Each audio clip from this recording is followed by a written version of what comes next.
Bonjour, bienvenue dans le JT. C'est la bonne idée du jour. Le Grand Lyon devrait proposer d'ici la fin de l'année 300 Smart en libre accès, un système d'autopartage très souple d'utilisation et encore inédit en France. Le concept est simple.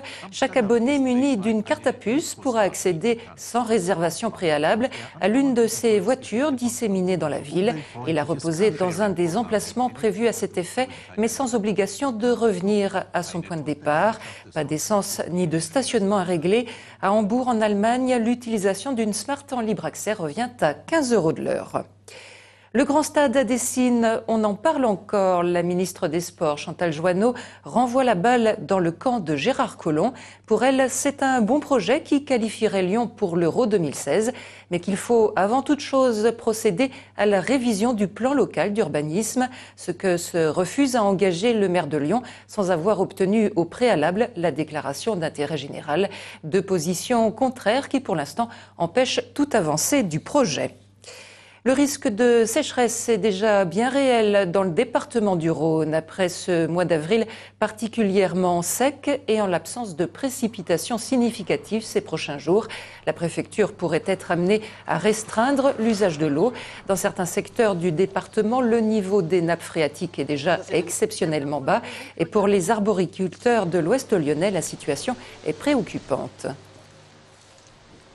C'est très rare à cette époque qu'on ait quand même un temps comme ça. C'est déjà, il y a un temps plus du vent qui sèche. Si ça continue comme ça, on risque d'avoir des soucis pour la croissance des fruits. Là, il faut déjà commencer à taper dans les stocks des réserves d'eau. Donc les étangs, enfin ceux qui ont des étangs peuvent se permettre, mais c'est pas tout le monde qui irrigue ces vergers, quoi.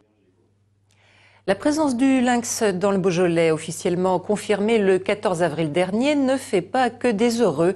Le félin s'en serait pris depuis à plusieurs troupeaux de moutons, mais l'animal est protégé. Le retour du lynx dans le Rhône, c'est le gros plan de la semaine. Benoît d'Autriche. C'est officiel au cœur du Beaujolais, entre la forêt de la Cantinière et celle de la Pyramide, le lynx est de retour. Début avril, un automobiliste l'aperçoit. Quelques jours plus tard, c'est un éleveur qui donne l'alerte. Plusieurs de ses moutons ont été égorgés. On voit bien, sur la première peau, les impacts des dents. Ils sont très caractérisés.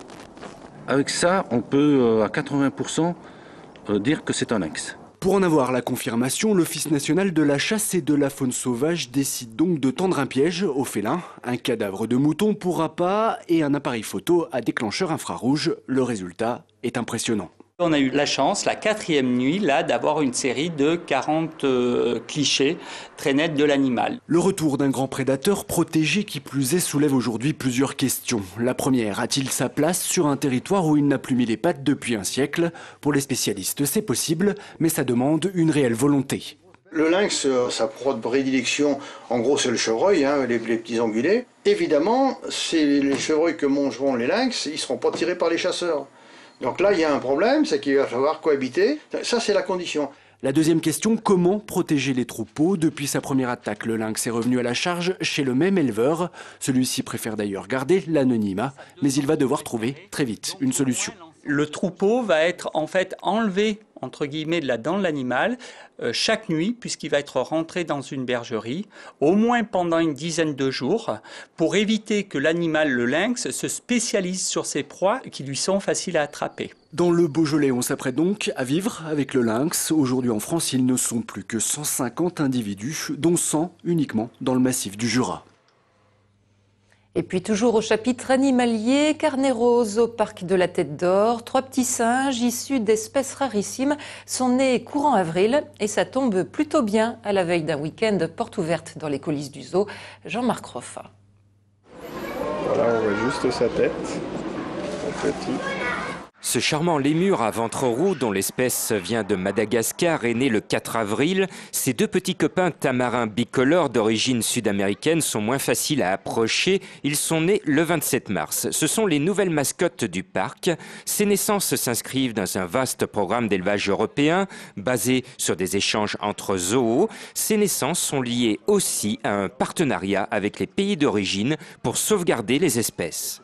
On ne va pas prélever dans la nature. Par contre, les fondateurs de ces programmes-là viennent effectivement de la nature et ont été prêtés par le gouvernement brésilien pour les tamarins bicolores et par le gouvernement malgache pour les lémurs à ventre roux. C'est-à-dire qu'ils ne nous appartiennent pas plus qu'aux autres zoos. Ils sont en dépôt, en prêt d'élevage pour maintenir une population viable en dehors de Madagascar, en dehors du Brésil. Depuis leur naissance, les vétérinaires observent simplement les petits. Ils laissent le soin aux parents de faire leur éducation en captivité. Les petits vont très bien, donc dépassé, on va dire 5-10 jours, on peut dire qu'on est sur la bonne voie et que le petit ne risque plus rien. Ces petits n'ont plus qu'à suivre le bon exemple de la doyenne des gibbons en Europe. Tous les Lyonnais connaissent Lulu. Elle nous fait des grimaces au parc depuis 1961. Ça prouve qu'elle a été bien soignée.